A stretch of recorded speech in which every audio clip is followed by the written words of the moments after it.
Tell me, if you've hurt your hand, will you go and bandage your foot? Similarly, if you have food item that you are allergic to, will you continue eating that food item? Say that, okay, I will take medicines to heal me. If you are anywhere normal, you will stop eating that food item and you will not go for medicines to heal you. Similarly, why then is emotional distress being healed only through medicines? Why is there no non-medicinal cure for healing this emotional distress? Why are doctors doling out medicines to calm you down, cool you down, make you sleep, when the cause actually is your emotional distress? Keep watching this video for more details.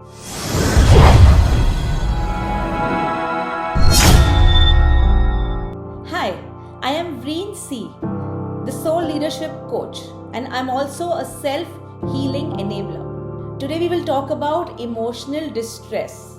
There are 7 main causes for emotional distress. What is an emotional distress? It's like when you are faced with a certain event or a certain circumstance.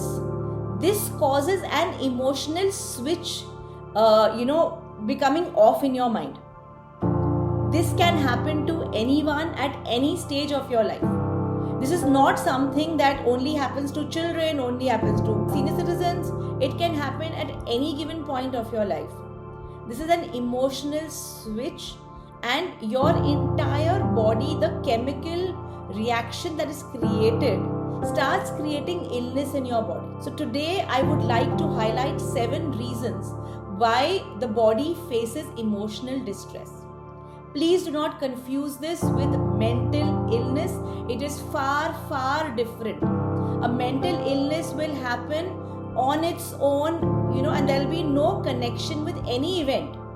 That is to do with your mind.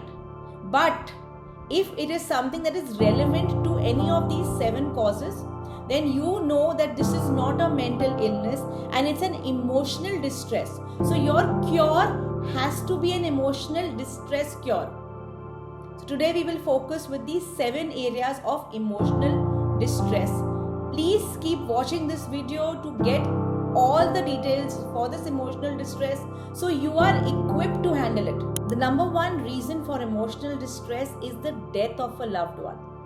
The death of someone who was very close to you. Could be a parent, could be a spouse, could be someone, a mentor, someone who was really close to you and whom you depended on emotionally for getting your strength. And when this person dies, it leaves behind a vacuum. Now this vacuum also creates a major emotional distress.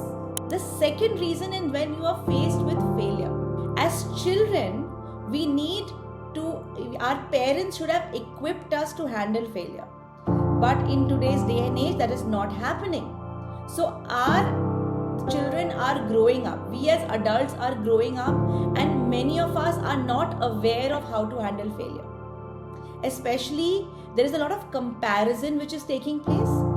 So and so's son is, attempting this particular exam. So and so's daughter, has achieved this much salary. So there's a lot of comparison happening, and our failure starts getting reflected in the eyes of people around us. So you will have a parent pointing out your failures. You might have a spouse pointing out your failures. You yourself are giving yourself a failure narrative. Oh, I have failed. I don't think I can do it again. So this is the number 2 reason, and that causes a major emotional distress. The number 3rd reason for emotional distress, this is again to do with your childhood, and it's a very valid, very relevant.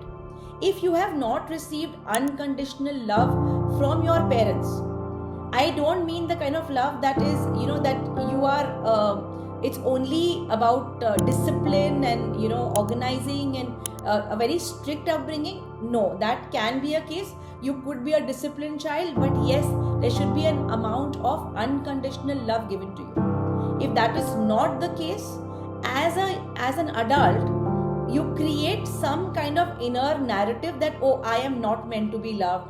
I don't think people will love me. Or if I do this, I will get love. That is your emotional distress.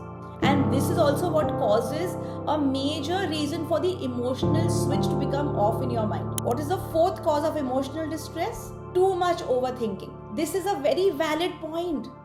In today's day and age, in our current age, this is happening too often. Overthinking it.